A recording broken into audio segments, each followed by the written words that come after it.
dissolução. Só que nos líquidos corporais é equivalente ao lixo. Então, falar osmolaridade, osmolaridade está no mesmo a título de líquidos corporais. Entendeu? Outras avaliações químicas, físicas podem ter diferenças. Entendeu? E o cálculo da osmolaridade das plasmáticas se dá através da seguinte forma: 2 vezes sódio mais glicose sobre 18 mais ureia sobre 6, dando uma média de 280 a 290 miliosmol por litro, ou 285 a 295, dependendo da referência. Mas qual é a relevância disso? Nessa forma tem algumas variações que levam em consideração a albumina e o potássio, mas a forma prática envolve sódio, glicose e ureia, que são os mais significativos na definição da biosmolaridade. Gente, filma esse homem, gente. Qual é a importância? Tá filmando. Esse homem, tá filmando. Qual é a importância disso? Qual é a relevância? Obviamente não é para vocês calcularem isso no dia a dia, mas entenderem a relevância desse eletrólitos. Que só você entender, na fórmula, o sódio é bem mais relevante do que a glicose e a ureia. Então, variações do sódio vão ser muito mais significativas em variações da biosmolaridade do que necessariamente variações da glicose. A gente vai observar situações patológicas com variação do sódio muito mais frequentes do que variação da glicose ou variação da ureia.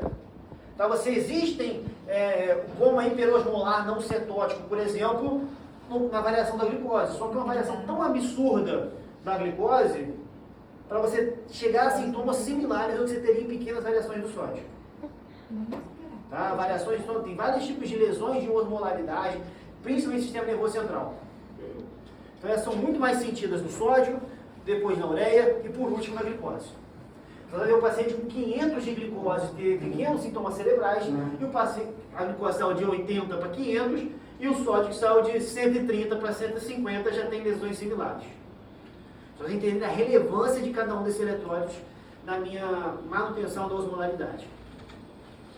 E quando você vai ter sintomas mais graves em um do que outros. Algumas referências, outros livros, eu vou só para vocês entenderem. Não usam ureia, tá? Então é comum vocês lerem em estudos o BUM. O que é o BUM? É o nitrogênio ligado à ureia, ou ureia nitrogenada. Que, obviamente, por ter valores diferentes, modifica um pouco a fórmula. Então vocês vão ler estudos em artigos americanos que fazem avaliação da função renal, que usam outras formas diferentes, porque o valor de referência é diferente. Mas é a mesma coisa. Ô Daniel, só me perdi o seguinte. Então, em relação a sinais e sintomas, o paciente tem mais sintomas quando ele tem o sódio alterado, depois sim, o que eu quis dizer para vocês é que é mais comum doenças e condições neurológicas por variação do sódio do que a da glicose. Sim. Porque ele é mais relevante na osmolaridade. Claro que eu posso ter uma condição. Então, grande variação de glicose, grande variação de ureia, levando a sintomas neurológicos. Você pode ter isso. E tem várias situações que isso ocorre. Tá vendo? O paciente que está com 400 de ureia, fez diálise, a ureia caiu para 40, ele vai ter uma variação de osmolaridade muito grande. Ele vai ter sintomas neurológicos de variação de osmolaridade. Mas isso ocorre já no sódio com pequenas variações. O que na glicose tem grandes variações e na ureia também. Sim. Então, o que eu quis dizer para vocês não é para você decorar qual é a osmolaridade do paciente, é entender que você tem grandes variações e que o sódio é muito mais importante e muito mais comum você ter lesões de osmolaridade, principalmente no sistema nervoso central, com variações de sódio. Beleza? Vou tentar mostrar para vocês os seguintes distúrbios. O distúrbio sódio/água, que envolve a hipo e a hipernatremia, sejam elas hipovolêmica, euvolêmica ou normovolêmica. O distúrbio do potássio, que é hiperpotassemia e hipopotassemia. O distúrbio do cálcio, que é hipercalcemia e hipocalcemia. Não confundam, pessoal, tem muito local que fala de distúrbios do potássio como hipercalemia. O que eu vejo, gente, eu perguntar na prova, quais são os tratamentos da hipercalcemia? A gente lê hipercalemia. Faz o tratamento do potássio certinho, mas eu pedi do cálcio. Então não confundir, tá? Pelo que eu falo, hipercalemia ser igual a hiperpotassemia. Hipercalcemia ser do cálcio. Tá? Só não confundir essa parte. E por último, magnésio, a hipermagnesemia e hipomagnesemia. Hoje eu vou dar foco nos dois principais, que é sódio, água e potássio. Tá? Semana que vem eu ficaria na parte de cálcio, magnésio e ácido base. a concentração intracelular de potássio é de 140 mEq por litro. E a concentração extracelular é de 3,5 a 5. O potássio é um íon prioritariamente intracelular. Potássio intracelular e o potássio extracelular. O sódio é ao contrário. A concentração intracelular de sódio é de 12 mEq litro e a média concentração extracelular é de 135 a 145. Por isso que eles vivem a eterna bomba de sódio e potássio para poder manter esses valores. Tá? Para título de manter o potássio para dentro da célula, porque o potássio é muito importante na produção de metabolismo celular. Beleza? Concentração plasmática do magnésio varia de 1,8 a 2,6 mg por decilitro.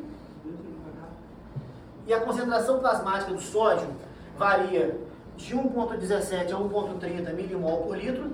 E a concentração total varia de 8,8 a 10,4 miligramas por decilitro. O que significa isso? O cálcio que tem o efeito sistêmico é o cálcio ionizado, é o cálcio livre. Bom? Só que em muitos dos locais dosa-se o cálcio total. E o cálcio total é igual ao cálcio iônico mais o cálcio ligado à albumina. Correto?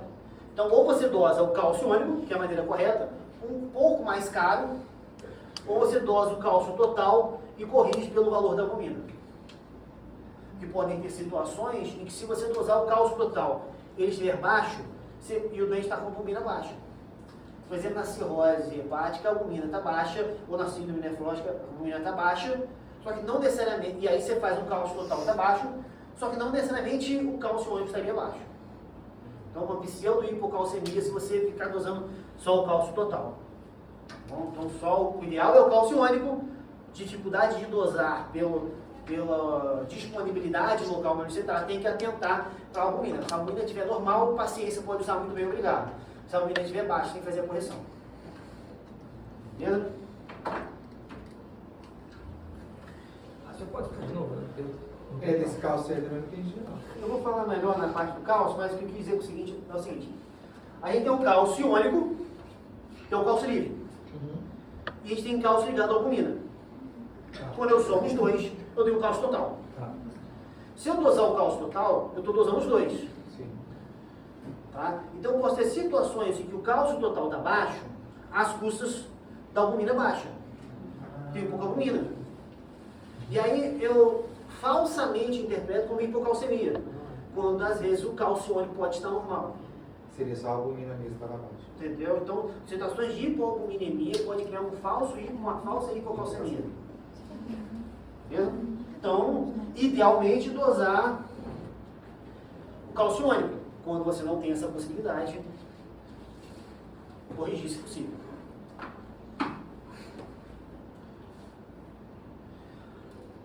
O equilíbrio da água e do sódio é extremamente interdependente. Tá? Por isso a gente não fala de estudos de sódio, a gente fala de estudos da água e sódio. A água corporal total constitui cerca de 60% do peso corporal em homens, variando de 50% em indivíduos obesos a 70% magros, e aproximadamente 50% em mulheres. Quase 2/3 da água corporal total está no intracelular e o outro terço no extracelular. E 25% do extracelular está no intravascular e os outros 75% são de líquido intersticial. O que significa isso? No indivíduo adulto médio, homem de 70 quilos,